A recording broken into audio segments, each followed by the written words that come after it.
Hello guys, welcome back to my channel. This is Priya. तो अभी मैं काफ़ी दिनों से वीडियो नहीं डाल रही हूँ, तो उसके लिए I am very very sorry, my apologies. क्योंकि मेरा फ़ोन था रिपेयरिंग के लिए, क्योंकि इसका बटन ख़राब हो चुका था। तो आज तो कल ही आया वो फ़ोन मेरा, वो भी रात को आया था। तो मैं आज अपना वीडियो रिकॉर्ड करूँ और आज ये वीडियो आपको मिल जाएगी। तो without wasting any of your time, let's get into the video. तो ये कहानी है, मतलब ये कहानी अब क्रीपी वीपी होने वाली है और थोड़ी इमोशनल होने वाली है। तो अगर आप मतलब ऐसे नाजुक दिल के हैं तो मत देखिए, अगर आपके पास ज़्यादा झिगड़ा है तब आप देखिए, और फिर मत कहना कि मैंने वॉर्न नहीं किया था। तो ये कहानी मेरे साथ हुई है जब मैं 7th स्टैंडर्ड में थी। तो जब मैं 7th स्टैंडर्ड में थी तो हमारी क्लास में एक लड़की थी, मतलब जो ना किसी से ज़्यादा बात करती थी, अपने काम से काम रखती थी। और मतलब कोई ऐसे बच्चे होते हैं ना जो 20 दिन भी ना आए और 21वें दिन भी ना आए तो किसी को कुछ आता पता नहीं चलेगा कि भाई ये बंदा आ रहा है या नहीं। और अचानक से वो आ भी जाए तो ऐसे लगेगा, अरे तू स्कूल भी आती है क्या, तू हमारे क्लास में भी थी क्या। मतलब वो ऐसी बंदी थी, मतलब किसी से बात नहीं करती थी, अपने काम से काम रखती थी। पर मैं ऐसी बंदी हूँ ना, मतलब मैं सबको जाके हाय हेलो तुम्हारी ज़िंदगी में क्या चल रहा है, तुम्हारी लाइफ में क्या चल रहा है, ये क्या चल रहा है, वो क्या चल रहा है। मतलब मेरे को बहुत ज़्यादा पंचायत होती थी 7th में। मतलब इतनी ज़्यादा पंचायती इंसान थी कि मैं उसकी लाइफ में क्या चल रहा है, उसकी लाइफ में क्या चल रहा है जाने बिना नहीं रह पाती थी। तो मैं उस लड़की से भी हाय हेलो करती थी। और वो जब मैं उससे बात करती, मतलब वो एक नाइस वुमेन थी, मतलब बहुत अच्छी इंसान थी। पर ज़्यादा किसी से बात नहीं करती थी, पर मुझसे ही बात करती थी वो हाय हेलो करके। पर जो ये लड़की थी, चलो हम लोग उसको नाम देते हैं साक्षी। जो ये लड़की थी साक्षी, उसके पापा रिसेंटली एक्सपायर हो चुके थे। मतलब फिर मुझे इतना ज़्यादा बुरा लगा था कि भाई इसके पापा ऐसे एक्सपायर हो चुके हैं, ऐसे ऐसा करके। पर जब हम लोग 7th स्टैंडर्ड में होते हैं ना, हमारे अंदर मतलब वो आती नहीं, मतलब थोड़ी ऐसे एम्पैथी डेवलप नहीं होती है। मतलब कि मतलब कैसे जाके इसको बात करो। ऐसा रहता है ना कि अगर आप जाके इससे बात करोगे और आप कहोगे कि तू कैसी है, उसको हमें पता है कि वो बहुत ज़्यादा बेकार होगी, उसको बहुत ज़्यादा बुरा लग रहा होगा, बहुत ज़्यादा बेकार हालत में होगी क्योंकि उसके पापा एक्सपायर हो चुके हैं। तो हम जाके ऐसा पूछ रहे तो हम क्या आंसर एक्सेप्ट करते हैं उससे।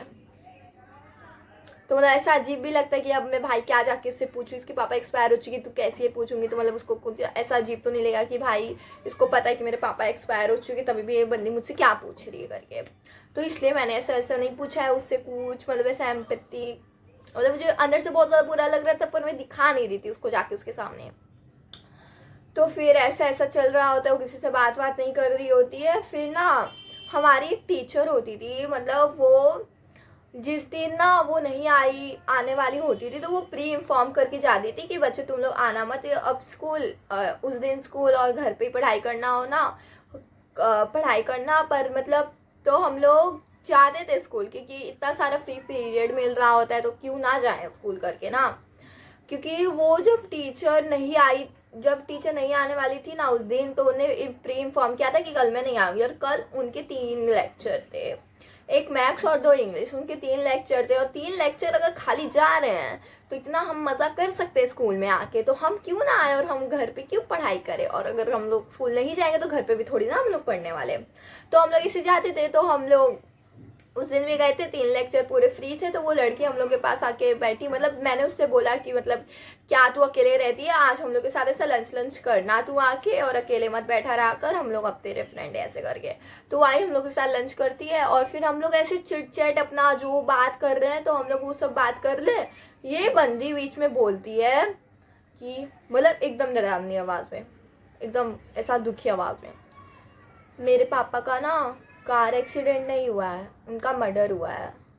तो फिर हम लोग कहते हैं अच्छा, तुझे कैसे पता। फिर पुलिस ने कुछ किया नहीं क्या। फिर वो बोलती है यार पुलिस तो ऐसे बिकी हुई रहती है, वो क्या करेगी क्या करेगी। फिर वो बोलती है कि मेरे पापा डीलर है ना,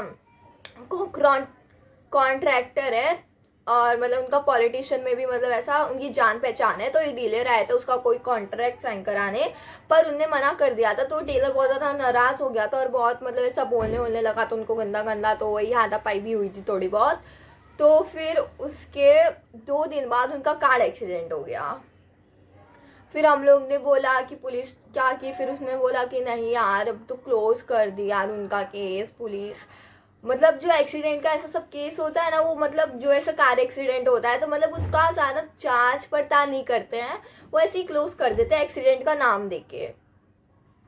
तो फिर ऐसा उसके साथ हुआ। फिर उसने कहा अब तू क्या करेगी। फिर वो बोलती है कि अभी तो मेरे पास कोई सबूत ही नहीं है, जो उस कार में थे वो सब भी मर गए। तो फिर बोलते अब किसको पता होगा। फिर वो बोलती है पापा को मेरे पता होगा यार क्या हुआ होगा। फिर वो हम लोग बोलते हैं कि पर तेरे पापा तो भाई अभी नहीं रहे ना, तो तेरे पापा को कैसे पता होगा। तो फिर वो बोलती है वो भी बात है। फिर वो बोलती है कि ऐसा एक गेम है जिससे हम लोग अब जो आत्मा है हम लोग उससे बात कर सकते हैं। अगर मैं वो गेम खेलूंगी, अगर मेरे पापा की आत्मा आ गई मतलब वो कार एक्सीडेंट नहीं था, वो मर्डर था। अगर मेरे पापा की आत्मा नहीं आई तो इसका मतलब वो एक्सीडेंट था। और मतलब जो कार एक्सीडेंट होता है ना उसको अकाल मृत्यु कहते हैं। मतलब जिसका मतलब मुझे नहीं पता, प्लीज़ आप मुझे इसका मतलब समझा दीजिएगा कमेंट में। तो फिर ऐसा ऐसा हुआ तो हम लोग मतलब अब तो मतलब ये जब ये हुआ ना तो मतलब मैं ऐसी लड़की हूँ ना, मतलब ऐसा भूत प्रेत की ऐसी जगह आती है ना तो मतलब मैं एकदम डर जाती हूँ। तो फिर मैं वहाँ से हट के ना बैठ गई हूँ। वहाँ से मैं चली गई बैठ के, क्योंकि ये लोग भाई क्या बात कर रहे हैं, पर क्या बात कर रही है, मैं इन सब चीज़ों में नहीं हूँ। और फिर वो बोलने लगी ऐसा ऐसा होता है। फिर एक बोर्ड होता है, फिर वो बोर्ड बनाना पड़ता है, फिर उसमें नंबर्स लिखे रहते हैं, लेटर्स लिखे रहते हैं, उज्जा बोर्ड। नंबर्स लिखे रहते हैं, लेटर्स लिखे रहते हैं, उससे आत्मा को बुलाते हैं और कुछ सवाल पूछते हुए यस और नो में जवाब देती है और वर्ड्स में जवाब देती है वहाँ पे जो लेटर्स लिखे रहते हैं। फिर ऐसा ऐसा वो बोलने लगी तो मतलब ऐसा मैं तो डर गई। मैंने तो कहा भाई मैं मैं तो नहीं हूँ इस सब चीज़ों में, मैं ऐसा कुछ नहीं करने वाली हूँ करके। तो फिर ना वो सब होता है। तो फिर हम लोग बैक टू आवर लेक्चर्स, अभी दूसरे लेक्चर आ गए तो सब अपने काम में बिजी हो गए और सब वो चीज़ भूल भी गए। फिर वो बंदी एक सैटरडे को फ़ोन करती है हम लोग को, हम सारे दोस्तों को, यार तुम लोग आज रात को आओगे क्या मेरे घर हैंग आउट करने। मतलब तुम लोग तो ऐसे जाते ही रहते हो ना, ऐसे हैंग आउट करते ही रहते हो, बाहर जाते ही रहते हो, तो मेरे घर पे ही आ जाओ। मैं बाहर जाने को नहीं कह रही, मेरे घर पे आ जाओ। तो हम लोग ने उस दिन तो हम लोग ने सबने कहा हाँ हाँ हम लोग आ जाएंगे करके। और फिर वो बोलती है कि मैंने ना वो उइजा बोर्ड भी बना लिया, मैं ना अपने पापा को बुलाऊंगी, हम लोग साथ में ना मेरे पापा को बुला के भी देखेंगे। तो तब मैंने कहा मैं अपने लाइफ डिसीजन पे मतलब थोड़ा अब ऐसा सोचने लगी कि भाई जाना है या नहीं जाना। मैंने कहा हाँ ठीक है ठीक है ठीक है। तो फिर ना मैंने अपने मम्मी पापा से पूछा तो मेरे मम्मी पापा से अलाउ नहीं करते यार, मतलब अभी नाइट आउट के लिए किसी और के फ्रेंड के, मतलब वो मम्मी पापा भरोसा ही नहीं करते पहली बात तो उन्हें मना कर दिया। तो मैं भी ऐसा खुश थी कि भाई मना कर दिया, क्योंकि मुझे भी नहीं जाना था वहाँ पे, क्योंकि मुझे बहुत ऐसी चीज़ों से डर लगता। और गेस व्हाट, उसके घर पे उसने जो जो फ्रेंड को बुलाया तो कोई फ्रेंड नहीं गया। अब सोचो उस बंदी को कितना ज़्यादा बुरा लगा होगा। अब जब हम लोग स्कूल आते थे वो हमसे बिल्कुल बात नहीं करती थी, एकदम इग्नोर करती थी, तो हम लोग भी उससे बात नहीं करते थे, हम लोग भी उस बारे में भूल गए थे।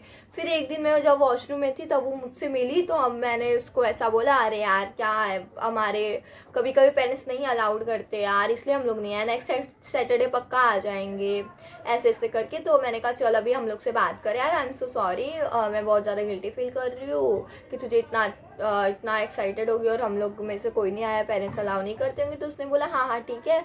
तो हम लोग ऐसे बैठे। फिर वो जो मेरी फ्रेंड है ना, मतलब उनको बहुत ज़्यादा पंचायती इंसान लोग हैं वो लोग, जब 7th में थी, बोलती हैं कि तूने वो उइजा बोर्ड यूज़ किया क्या। फिर बोलती है मतलब एकदम कैजुअल तरीके से, मतलब जैसे अपने मम्मी पापा से आप बात करते हो तो आप बोलते हैं हाँ मैंने मम्मी पापा से बात किया। फिर वो बोलती है हाँ मैंने यूज़ किया यूजा बोर्ड, मतलब एकदम कैजुअल तरीके से। कहा भाई ये बहुत ज़्यादा नॉर्मल बात है भूत प्रेतों से बात करना। फिर वो बोल फिर वो बोलती हाँ मैंने अपने पापा से तो ऐसे बात की। तो अभी सब लोग ऐसा ऐसा हैरान हो गए कि भाई ये बंदी क्या बोल रही है। तो फिर वो बोलने लगी तूने क्या क्या बात की, हाँ तूने कैसे बात की, कैसे आए वो, मतलब ये सारे वो लोग क्वेश्चन पूछने लगे। अब मतलब मेरे को इतना, मैंने कहा कि भाई अब मैं ये सब दूर हूँ, तो मैं एकदम उन लोग से अलग जाके बैठ गई। क्योंकि भाई मतलब कोई इंसान अपना इतना गुजर रहा है, तो वो इतना अकेला है ना, उसका घर वाले से ज़्यादा कनेक्शन है और ऊपर से वो ये सब कर रहा है क्योंकि वो बहुत ज़्यादा सैड है, बहुत ज़्यादा उसको डिप्रेशन में है, और तुम लोग उसका मजाक उड़ा रहे हो मतलब ऐसा ऐसा पूछ के। तो मतलब मैंने ये सोचा, फिर वहाँ से बैठ गई। मतलब मुझे इतना ज़्यादा बुरा लग रहा था उस वक्त, उस टाइम पे उस लड़की के लिए, मतलब मुझे अभी भी उसके लिए बहुत ज़्यादा बुरा लग रहा है कि भाई एक तो उसके पापा नहीं रहे, एक तो ये सब कर रही है और तुम लोग उसका क्यों मजाक उड़ा रहे हो करके। फिर वो लोग ऐसे ऐसे पूछने लगे, फिर वो बोलती हाँ उन्हें इसका ये जवाब दिया, उसका वो जवाब दिया, ऐसे ऐसे करके। फिर ना उस दिन के बाद उस दिन के बाद 1-2 हफ्ते बाद वो लड़की आना ही बंद कर दिया, वो स्कूल ही नहीं आती थी। एक तो मैंने उससे बात करना बंद कर दी सब चीज़ों के बारे में, जो एक ही लड़की जो उससे हाय हेलो करती थी, कैसी है क्या चल रहा है करती थी, वही उससे बात करना बंद कर दी। अब कोई मतलब सब भूल ही गए थे कि वो लड़की भी थी क्लास में। वो फिर 1 हफ्ता नहीं आए, 2 हफ्ता हो गए, वो लड़की आई ही नहीं। फिर ना मिस हम लोग से पूछती है कि तुमको याद है वो साक्षी जो स्टूडेंट थी, क्या किसी को ऐसा आइडिया वाइडिया है क्या क्यों नहीं आ रही है? तो सबने कहा कि वो तो किसी से बात नहीं करती थी, हम भी नहीं जानते थे उसको अच्छे से, तो हमको कुछ नहीं पता है कि वो क्यों नहीं आ रही है। तो फिर अभी मतलब बहुत ज़्यादा टाइम हो गया, तो उसके घर पे फ़ोन किया मिस ने। फिर वो लोग बोलते हैं कि वो बहुत ज़्यादा उसकी बहुत ज़्यादा एकदम तबीयत ख़राब हो चुकी है, आज के बाद वो स्कूल आएगी ही नहीं। फिर मिस हम लोग को बताई कि आज के बाद वो स्कूल नहीं आएगी, उसकी बहुत ज़्यादा तबीयत खराब। मैंने कहा भाई ऐसी क्या तबीयत खराब होगी कि भाई अब स्कूल आएगी नहीं? ये नहीं कि थोड़ा सिक लीव ले लो, नहीं मैं स्कूल ही नहीं आएगी, 365 डेज स्कूल ही नहीं आना है इसको। मतलब मैंने कहा कि भाई एक तो उसको ये सब से गुजर रही, ऊपर से उसने उजा बोर्ड ट्राई किया, ऊपर से उसकी इतनी तबीयत खराब हुई कि इतनी तबीयत खराब हुई कि स्कूल आ ही नहीं सकती। तो फिर मतलब मेरे को ऐसा लगा कि भाई अब हम लोग उसके फ्रेंड होने के नाते तो उससे मिल तो आते हैं, क्योंकि उसके पापा भी एक्सपायर हो गए, तभी हम लोग उसके घर पे उससे मिलने नहीं गए थे। तो मैंने सारे फ्रेंड्स को ऐसा इकट्ठा किया जिनसे मैंने बात करना बंद की थी ये सब चीज़ों के बारे में, उनको इकट्ठा किया। फिर उसको बोला कि हम लोग उसके फ्रेंड है, हमारा इतना तो फ़र्ज़ बनता ही है कि उससे जाके बात करें, उसके घर पे जाएं, देखें कि कैसी है कैसी नहीं है। तो हम लोग गए उसके घर पे। फिर उसके जो मम्मी पापा चाचा थे, हाँ उसके चाचा भी थे, और बहुत ज़्यादा वेलकमिंग थे हमारा, बहुत ज़्यादा ऐसा वेलकम किया एकदम अच्छे तरीके से कि हम लोग उनके ही बच्चे हैं ऐसे करके। फिर ना हम लोग ऐसे बात करने लगे, कैसी हो आंटी, कैसे हो चाचा। फिर मैंने पूछा वो साक्षी स्कूल नहीं आ रही, बहुत ज़्यादा तबीयत ख़राब है क्या आंटी उसकी? फिर ना आंटी कुछ बोली नहीं, आंटी फूट फूट के रोने लगी, आंटी बहुत ज़्यादा रोने लगी। बोले मैं डर गई कि क्या हो गया उसको, कोई सीरियस डिसीज़ तो नहीं हो गया भाई? अभी आंटी क्यों इतना रो रही है, और कुछ बोल भी नहीं रहे, रोई जा रही है रोई जा रही है रोई जा रही है।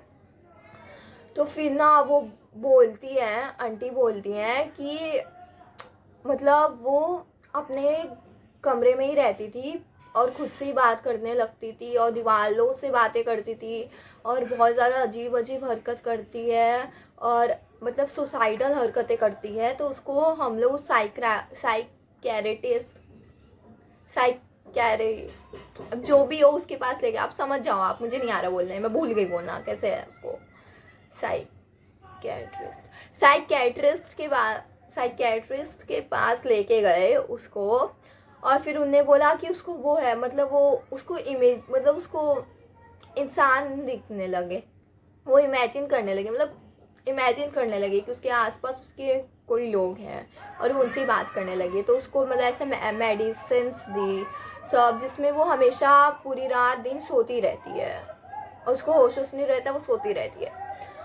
और फिर मतलब ये होता है ना कि अब डॉक्टर के पास लेके गए हैं तो अभी कोई बाबा के पास भी लेके चले ही जाते हैं। फिर वो बाबा ने बोला, जब उसको बाबा के पास लेके गए तो उस बाबा ने बोला कि इस लड़की के कमरे में जो बोर्ड है और उसने ये जो बोर्ड यूज़ किया है उससे इसने आत्मा बुलाई है, और उस बोर्ड से ये नहीं कि स्पेसिफिक उसके पापा की आत्मा आएगी, कोई भी आत्मा आ सकती है जो उसके सबसे ज़्यादा पास हो।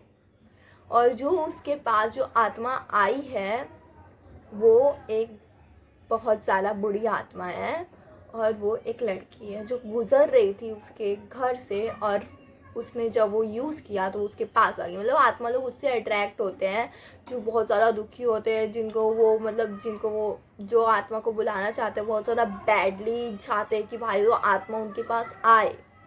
तो वो उसके पास आ गई और अब वो आत्मा उसको छोड़ना नहीं चाहती है, अब वो उसके साथ ही रहना चाहती है, अब वो उसको मारने की कोशिश कर रही है। ये सुना भाई मेरे को भी लगा कि अभी तक तो इतने अच्छे से बात कर रही थी, अगर हम लोगों ने उसको रोक लिया रहता कि उइजा बोर्ड मत यूज़ कर, तो आज उसके साथ ऐसा नहीं रहता, सब नहीं होता। मतलब अगर आपके पास कोई ऐसा इंसान है जिससे आप अपने दिल की बात कह सको तो आप क्या क्या नहीं कर सकते हो। फिर आंटी हमें बोलती कि मिलना है क्या उससे, तो जाके मिल लो। तो हम लोग डरे थे कि हम लोग बच्चे ही होते ना, डर जाएंगे, पर हम लोग गए। तो हम लोग जैसे गए तो उसकी मम्मी उसको उठाती है, ए साक्षी और देख देख तेरे स्कूल के फ्रेंड्स आए, मिलना नहीं है क्या देखो। फिर वो उठती है, फिर वो सबसे पहले मुझे रिकॉग्नाइज करती है, बोलती है प्रिया तू कहाँ गई है यार, तू ऐसे नहीं आई, बता के नहीं आई यार, ऐसे ऐसे करके। फिर ऐसे हम लोग ऐसे बात कर रहे थे, फिर 5-6 मिनट तक हम लोग ऐसे बात किए। फिर वो अचानक से दीवार को देखती है, बोलती है पापा आप आ गए। फिर बोलती है प्रिया मैंने कहा था ना मेरे पापा आ जाएंगे, मेरे पापा हैं, मैंने पापा को बुला लिया है, देख मेरे पापा, हाय कर मेरे पापा को। मैं एकदम स्टन हूँ भाई, मैं किसको हाय करूँ, खाली दीवार को बोलूँ हाय दीवार, ब्रो क्या बोल रही है तू, कुछ भी। फिर हम लोग एकदम डर गए, हम लोग को जाना था। फिर आंटी आई, आंटी बोलती है कि अब तू सो जा, अब तेरा सोने का टाइम हो गया, इनकी भी मम्मी बुलाए। फिर बोली नहीं नहीं यार तुम लोग रुको यार, तुम लोग इतने जल्दी कैसे चले जाओगे, मुझे और बातें करनी है करके। फिर हम लोग भी एकदम डरे, बोलते नहीं नहीं हमारी मम्मी ने मना किया था, इतने ज़्यादा देर तक नहीं रुकना है, आके पढ़ाई वढ़ाई करनी है, मतलब जो भी बहाना मारना था हम लोग ने मार दिया। फिर आंटी उसको रुकाने लगी और वो बोली कि प्रिया देख मेरे पापा, पापा ऐसे बोलने लगे। हम लोग भागे उनके घर से, इतना तेज से भाग के निकले, हम लोग इतना ज़्यादा डर गए थे। और फिर आंटी आती है बाहर, फिर बोलती है यार सॉरी जो भी हुआ उन सब के लिए। फिर हमने कहा आंटी कोई बात नहीं, आप बस साक्षी का ऐसे ख्याल रखिएगा। तो ये सब हुआ, हम लोग घर चले गए। तो गैस वॉट, उसके बाद साक्षी कभी स्कूल नहीं आई और हम लोग में भी उससे ज़्यादा कांटेक्ट नहीं किया, क्योंकि हम लोग भी बहुत ज़्यादा डर गए थे। अब पता नहीं उसके साथ क्या हुआ है, मुझे बहुत ज़्यादा बुरा लग रहा है। तो गाइस यही थी आज की स्टोरी।